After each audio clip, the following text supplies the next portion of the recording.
আমি যে আমাদের জাহাজে কন্টেনার নিয়ে যাই বা আমাদের জাহাজে করে আমরা এই কন্টেনার ক্যারি করে পৃথিবীর এক প্রান্ত থেকে অপর প্রান্তে যাই, এর আগে আমি আপনাদের বলেছিলাম। এখন দেখেন আমি আপনাদের একটা পার্থক্য দেখাই, আমরা কোন টাইপের কন্টেনার এই জাহাজে নেই। এই কন্টেনারটার ডিজাইন খেয়াল করুন, এই যে এটা।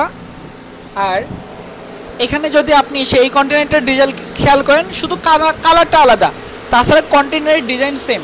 কিন্তু যদি আপনি পাশের কন্টেনারে আসেন, এখানে দেখেন এই যে একটা ফ্যান দেখা যাচ্ছে, এখানে একটা মনিটর দেখা যাচ্ছে, এইদিকে একটা কম্প্রেসর দেখা যাচ্ছে, এখানে কিছু মেকানিজম আছে। এখন এই দুইটা কন্টেনারের মাঝে পার্থক্য থাকার কারণটা কি?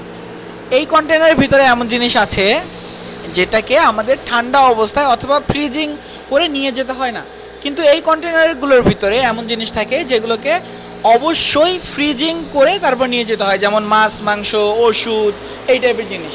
তো এই কন্টেনারগুলো স্বাভাবিকভাবে সব কিছুই নর্মাল অবস্থা থাকে, কিন্তু এই কন্টেনারগুলোর জন্য খুব ভালো করে খেয়াল রাখতে হয়। এখন ভালো করে কেন খেয়াল রাখতে হয়, এখানে দেখেন একটা কন্টেনারে আমরা সর্বোচ্চ 32,500 কেজি পর্যন্ত মালামাল নিতে পাবো।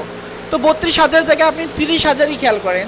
তো যদি 30,000 কেজি মাংস থাকে, 1 কেজি মাংসের দাম আপনাদের দেশে যে যত টাকা অথবা আমাদের দেশে যত টাকা, সেটা আপনি একটু ক্যালকুলেট করে দেখেন 32,500 কেজির দাম কত হবে।